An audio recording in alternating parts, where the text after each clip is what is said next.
안녕하세요. 반갑습니다. 오늘은 두 번째 시간입니다. 스마트폰을 활용한 온택트 송출에 관련된 부분들을 여러분과 함께 배우고 나누는 시간을 가집니다. 챕터 1 장비에 대한 부분 중에 오늘 두 번째 시간입니다. 오늘은 두 번째 시간으로 여러분 지난 시간에 배웠던 것이 뭐였죠? 바로 스마트폰으로 촬영한다 라는 것들을 배웠고요. 오늘은 우리가 스마트폰으로 촬영을 하는데 그냥 손에 들고 하면 반드시 어떤 현상이 일어날까요? 바로 흔들립니다. 그런 흔들림을 방지하기 위해서는 가장 필요한 것은 바로 삼각대입니다.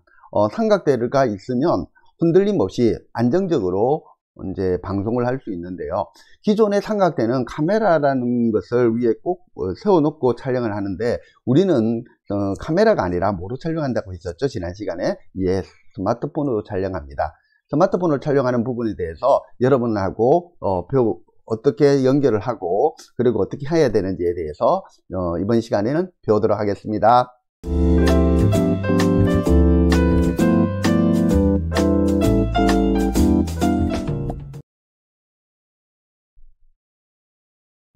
예, 두 번째 시간입니다. 만나서 반갑습니다. 오늘은 삼각대에 대해서 오늘 여러분들과 대해 이야기를 하는 시간을 가지기로 원합니다. 일반적으로 우리가 사진을 촬영하려고 하면 어떻게 하죠? 예, 삼각대에다가 카메라를 올려놓고 사진을 찍습니다. 그렇게 되면 흔들리지 않는 사진의 결과물을 얻어낼 수가 있습니다. 마찬가지로요, 우리가 손으로 들고 스마트폰을 들고 아무리 가벼워도 촬영을 하면 1분 정도까지 1분도 채 못하죠. 조금만 있으면 한 3, 40초만 돼도 조금씩 흔들리기 시작합니다. 그런데 예배 중에 계속 들고 있을 수는 없잖아요. 그러기 위해서는 삼각대가 반드시 필요합니다. 삼각대는 일반적인 삼각대에 스마트폰을 고정시킬 수 있는 클립이라는 것이 있습니다. 이런 장비 부분은 별도로 나중에 보여드릴 시뮬레이션 별도로 진행을 하고요. 여러분이 다이소나 어떤 스마트폰 촬영을 할 수 있는 장비를 파는 곳이 전 여러 군데 있습니다. 아니면 G마켓이나 옥션 같은 데 가서 스마트폰 삼각대라고 검색하시면 다양한 삼각대가 나옵니다. 스마트폰의 가격이나 또는 안정적인 촬영을 위해서 너무 저가용 삼각대를 사용하시면 약간 불안할 수도 있거든요. 그래서 조금 너무 비싸도 그렇지만 자기 강대상에서 올려놓고 할 것인지 강대상 앞에 놔두고 촬영할 것인지를 충분히 생각하시고 그에 맞는 삼각대를 구매하셔야 됩니다. 일반적인 큰 삼각대를 강대상 위에 올려놓을 수는 없잖아요. 그럼 강대상 앞에 놔둬야 되는데 그 강대상 앞에 놔둬야 되는데 너무 저가용을 하면 사람이 뭐 그럴 리는 없겠지만 만에 하나 누가 부딪히면 삼각대가 넘어지면서 스마트폰에 파손할 수도 있습니다. 그래서 적당하게 스마트폰을 보호할 수 있는 정도의 삼각대를 구매를 하시고요.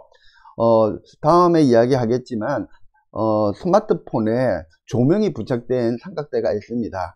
그것을 살치면 안정적으로 여러분들이 방송을 하는데 얼굴이 어둡구나 이런 것들을 미리 대비해서 좋은 결과물을 얻을 수 있는 삼각대가 필요합니다. 그래서 조명이 필요하고요.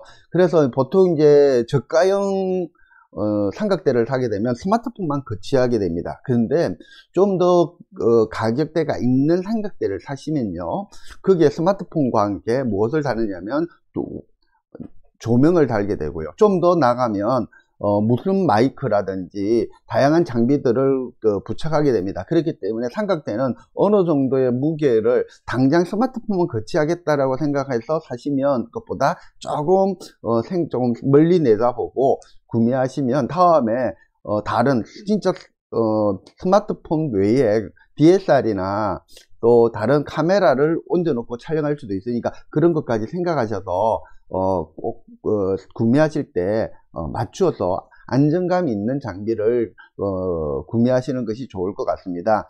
그리고요, 두 번째로는 스마트폰과 삼각대를 연결한 연결 장비를 준비하시는데 여러 종류들이 있습니다. 클립이라는 것이 있고 또 악어 모양으로 된 클립이 있고 다양하게 있는데요. 여러분들이 사신 장비와 맞추어서 사시면 좋을 것 같고요. 스마트폰의 크기에 따라 클립 같은 경우는 약 한 노트 정도 같은 경우는 어느 정도 약 한 7인치 정도 되는 것도 5인치 이 정도 되는 것을 보통 커버하는데요. 좀 더 큰 스마트폰이거나 태블릿 PC로 한다 할 경우에는 클립으로 되어 있는 게 아니라 악어로 되어 있는 클립이 따로 판매합니다. 그래서 그거를 구매하시면 되고요. 자신의 스마트폰에 맞춘 클립을 구매하시라 라고 말씀드리고 싶습니다. 그리고요, 삼각대를 사시고 교체를 하시고 나서는요, 이제 볼트 같은 건 최대한 잘 쪼아 주셔야 돼요. 안 그러면요, 조금씩 촬영하다 보면 헐겁게 촬영하면 카메라가 점점 앞으로 숙이는 경우가 있어요.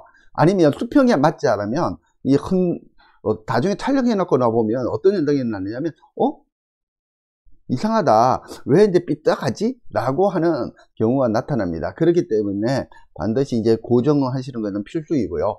가장 중요한 게 있습니다. 바로 스마트폰을 어떤 위치에 놔야 될 겁니까? 라고 저에게 묻는 분들이 있습니다. 가장 중요한 거는 카메라 렌즈하고 설교자 또는 강사의 눈높이에 맞추어서 강의를 촬영을 해 주셔야 됩니다. 만약에 카메라가 눈높이보다 위에 있으면, 카메라라면 코나 입부분 쪽에 또 부분들이 더 강조되겠고, 밑에서 놔두면 턱이라든지 이런 부분이 있습니다. 되도록이시면 하실 때 정면에 맞추어서 카메라를 비치해 주시면, 딱 설치해 주시면 좋지 않을까 생각되어집니다. 그래서 삼각대에 따라서 앵글이 어떤 결정이 된다고 생각하시면 되고요. 거기에 맞추어 가지고 여러분들이 촬영해 주시면 좋을 것 같습니다. 이번 시간에는 삼각대에 대한 이야기들을 여러분들과 나누었고요. 이 삼각대를 사용해서 안정적인 촬영을 하시는 여러분들이 되기를 부탁드립니다. 다음 시간에는 더 좋은 유익한 정보로 여러분들과 다시 찾아뵙도록 하겠습니다. 감사합니다.